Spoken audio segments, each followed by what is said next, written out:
एकट्या शेतकऱ्यानं प्रयत्न करण्यापेक्षा सामूहिक प्रयत्नानं शेती करावी, त्यामुळे उत्पादन खर्च कमी होऊन शेती किफायतशीर होईल। समूह गटशेतीमुळे शेतकऱ्यांना आता कमी भावात माल विकण्याची गरज राहणार नाही, तर शेतकऱ्यांनी व्यापारी वृत्तीतून शेती करावी असं आवाहन कृषी मंत्री राधाकृष्ण विखे यांनी केलं।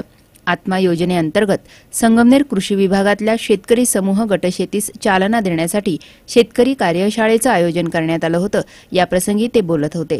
या कार्यक्रमास राज्याचे महसूल मंत्री बाळासाहेब थोरात, आमदार डॉ सुधीर तांबे, महात्मा फुले कृषी विद्यापीठाचे कुलगुरू डॉ तुकाराम मोरे यांसह मान्यवर उपस्थित होते।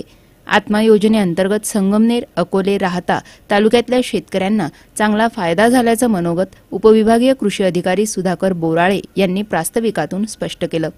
शेतकऱ्यांना गटामार्फत पॅकिंग, ग्रेडिंग, साठवणुकीची सुविधा, बाजारपेठेची सुविधा उपलब्ध करून देणे।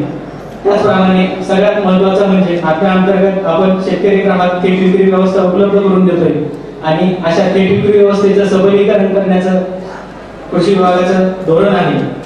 त्याचबरोबर शेतकरी गटांना धान्य महोत्सवाच्या माध्यमातून बाजारपेठेची सुविधा उपलब्ध करून देणे, विविध बँकांच्या विविध योजना गटामार्फत राबवणे, त्याचबरोबर शेतकरी गटांना गरजेनुसार प्रशिक्षण देणे म्हणजे लीड बस ट्रेनिंग प्रोग्राम तो आपण ऑर्गनाइज करतो।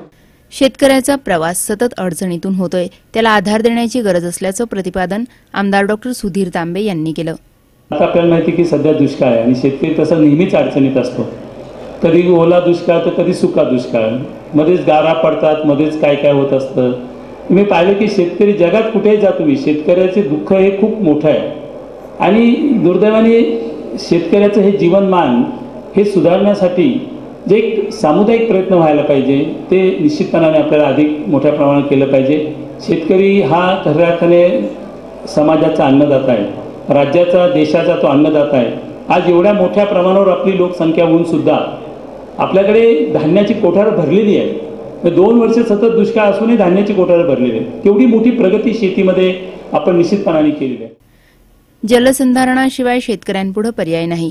पाणी हे बँक खात्यातल्या बॅलन्सप्रमाणे जपून वापरलं पाहिजे असं सांगत सामूहिक शेती सर्वांनी एकत्र करून एक मॉडेल म्हणून अहमदनगर जिल्ह्याचं नाव पुढे आलं पाहिजे असं मनोगत महसूल मंत्री बाळासाहेब थोरातांनी व्यक्त केलंय। पाणी हा जो घटक आहे त्याच्याकरता जलसंधारणाशिवाय पर्याय नाही ही वस्तुस्थिती आहे। जलसंधारण केलं पाहिजे। पाणी बँकेच्या खातं आपण वापरतो तसंच वापरलं पाहिजे। वर्षभर वापरल्यानंतर काहीतरी शिल्लकच ठेवलं पाहिजे, जसं बँकेच्या खात्यात करतो तसंच आपण केलं पाहिजे हे नाकारतात। राधाकृष्ण विखे पाटील मला बोलत असताना म्हटले की खरं म्हणजे सगळ्यात जास्त गरज ही शेततळ्यांची जास्त गरज आहे आणि शेततळ्यावर आधारित एक जर आपण चांगला पॅकेज आपण केलं तर मोठ्या प्रमाणात पाहायला मिळतं की आता डाळिंबाच्या क्षेत्रामध्ये जे काम चाललं ते शेततळ्यावर आधारित अशा पद्धतीने चाललेलं आहे आणि त्या पद्धतीनं ते शेतकरी यशस्वी झाले। हलक्या रानामध्ये आणि पाणी कमी असताना सुद्धा यशस्वी अशी वाटचाल त्या शेतकऱ्याची चाललेली हे नाकारता येणार नाही। शेवटी जलसंधारण पाणी म्हणून आपल्याला तो विचार आपल्याला करता येईल त्या पद्धतीनं। खरं सांगतो की मी त्यावेळेस कृषी माझ्याकडे जलसंधारणही होतं आणि कृषीला खरं जलसंधारण जोडून असलं पाहिजे या मताचा मी आहे। त्यावेळेस 1 लाख शेततळ्याचा कार्यक्रम आपण संपूर्ण महाराष्ट्रामध्ये घेतला होता आणि जवळजवळ 67,000 शेततळे एका वर्षात आम्ही पूर्ण करण्यामध्ये यशस्वी झालो होतो। आपल्याला तो कार्यक्रम 2 पावसामध्ये पडणाऱ्या अंतराला एकदा मदत करण्याकरता का होईना पाण्याची एक व्यवस्था असली तरी ते पीक नीट निघून जात असतं। ह्या अवस्था आहे जिरायत भागातल्या संदर्भातलं मी या निमित्तानं सांगतो। शेवटी ह्या जी सामोरं आलेल्या ज्या आपल्या जो परिस्थिती आहे त्या सामोरं कशा पद्धतीनं जायचं आणि त्यामधून आपल्याला कशी चांगली अवस्था प्राप्त करून घेता येईल याचा विचार करत असताना नवे प्रयोग सातत्यानं करत जाणं याच्याशिवाय दुसरा पर्याय नाही। यंदाच्या वर्षापासून मागेल त्या शेतकऱ्याला शेततळं दिलं जाईल अशी घोषणा कृषी मंत्री राधाकृष्ण विखे यांनी केली।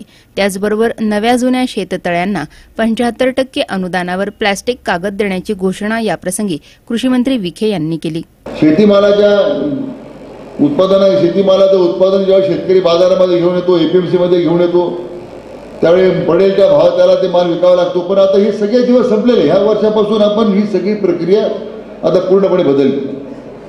जसं बांधावर खतं दिल्यामुळे आता तुम्हाला लिंकेज थांबला यावर्षी। म्हणजे एखादी गोणी पाहिजे असेल तर शेतकऱ्याला पूर्वी पुडा घे, रोगरची बाटली घे, शेतकरी रोगर काय प्यायचं का आता मला तू काय देतो रोगर। आता कुठं लिंकेज नाही, लिंकेज करण्याचं धाडस